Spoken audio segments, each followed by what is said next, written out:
Good morning class fifth. This is our second video of chapter number 15। ठीक है, last video में हमने पढ़ा था हमारे इंडियन कुछ महान इंडियंस के बारे में, राइट। तो हमने किस किस के बारे में पढ़ लिया था? हमने कबीर के बारे में पढ़ लिया था, मदर टेरेसा के बारे में पढ़ लिया था, कालिदास और स्वामी विवेकानंद के बारे में हम पढ़ चुके हैं। ठीक है, आज हम स्टार्ट करेंगे बाल गंगाधर तिलक से। ठीक है, अब बाल गंगाधर तिलक जो थे वो एक बहुत ही ग्रेट जो थे जर्नलिस्ट थे और संस्कृत स्कॉलर थे, एक मैथमेटिशियन थे एंड नेचुरल लीडर थे और एक लीडर थे। ठीक है, पॉपुलर एज लोकमान्य तिलक। और वो कैसे पॉपुलर थे, मतलब एक किस नाम से फेमस थे? वो लोकमान्य तिलक के नाम से वो फेमस थे। उनका जो जन्म था वो कब हुआ था? 23 जुलाई 1856 इन रत्नागिरी, महाराष्ट्र के रत्नागिरी में उनका जन्म हुआ था 23 जुलाई 1856 में। ठीक है, the British called him the father of Indian unrest. जो ब्रिटिश थे वो उनको क्या बोलते थे? उनको बोलते थे father of Indian unrest. Okay, his slogan, उनका स्लोगन क्या था? उनका जो स्लोगन था वो क्या था? स्वराज, यानी कि सेल्फ रूल। और स्वराज उनका जो स्लोगन था वो था मतलब कि हमको क्या करना चाहिए? हम पर कोई और रूल ना करे, हम पर कोई अपना शासन ना करे, बल्कि हम अपना खुद का ही अपने खुद के रूल्स को फॉलो करें। ये था उनका स्वराज। ठीक है, सेल्फ रूल इस मतलब कि सेल्फ रूल जो है वो हमारा जन्मसिद्ध अधिकार है और इसको हमसे कोई नहीं छीन सकता। ठीक है, इसको हमारा जो सेल्फ रूल है वो हमारा जन्मसिद्ध अधिकार है और इसको हमसे कोई नहीं छीन सकता। ठीक है, और जिसने इनके स्लोगन ने क्या किया था? बहुत सारे इंडियंस को इंस्पायर किया था। He founded schools and publish newspaper. उन्होंने स्कूल्स फाउंड किया और न्यूज़पेपर को पब्लिश किया। He spend many years in a decent jail at Mandalay in Burma. और उन्होंने जेल भी काटी बहुत सारे सालों के लिए। ठीक है, उनकी डेथ कब हुई थी? 1920 में उनकी डेथ हो गई। His life was a Sega of suffering and sacrifice for the sake of his country. और उनकी लाइफ जो थी पूरी कैसे, उनकी जो लाइफ थी कंट्री की सेवा करने में ही सेक्रीफाइस उनकी लाइफ हुई। ठीक है, we remember him as the lion of India. और हम उनको याद करते हैं as a lion of India, India के शेर के नाम से हम उनको याद करते हैं। ठीक है, he revive the Ganpati festival which continues even today. उन्होंने क्या किया था? गणपति फेस्टिवल सेलिब्रेट करना स्टार्ट किया था, जो कि हम आज तक करते हैं।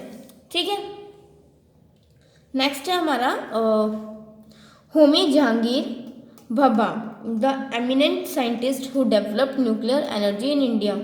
जिन्होंने इंडिया में न्यूक्लियर जो एनर्जी थी वो डेवलप की थी, वो थे साइंटिस्ट होमी जहांगीर भभा। ठीक है, इनका जन्म कब हुआ था?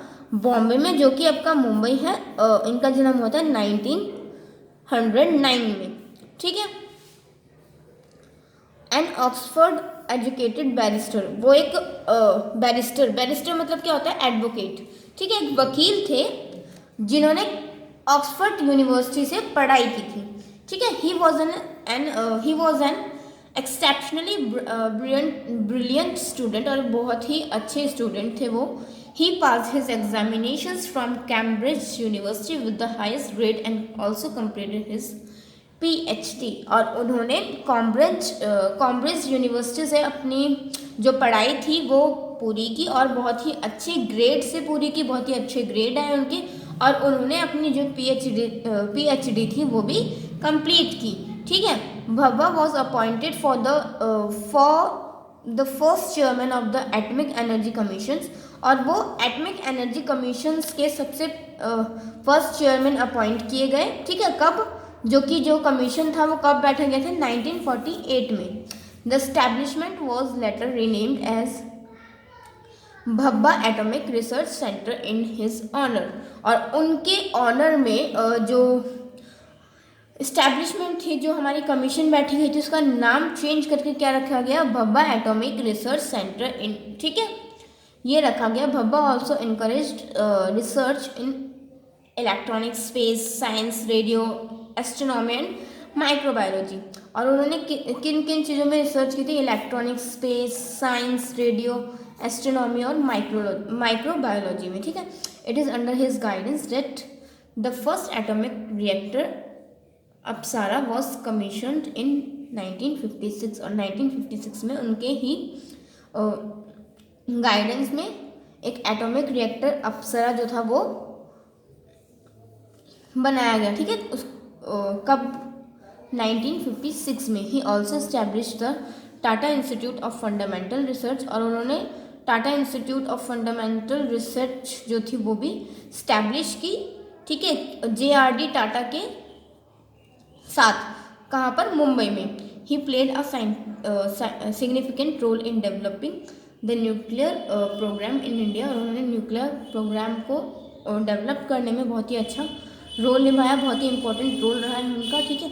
Rightly he came to be known as the father of Indian atomic energy program. और वो अब क्या है, मतलब उनको क्या कहा जाता है? Father of India's atomic energy program, मतलब कि इंडिया में जो भी एटॉमिक एनर्जी प्रोग्राम है उसके पिता उनको कहा जाता है। उनकी जो डेथ थी वो 1966 में हुई एयर क्रैश, मतलब कि एक एरोप्लेन, मतलब वो ट्रेवल कर रहे थे कहीं, तो जो उनका प्लेन था वो क्रैश हो गया था 1966 में, जिसकी वजह से उनकी डेथ हो गई, ठीक है। क्लास इसी के साथ हमारा चैप्टर जो है वो यहीं पे फिनिश होता है।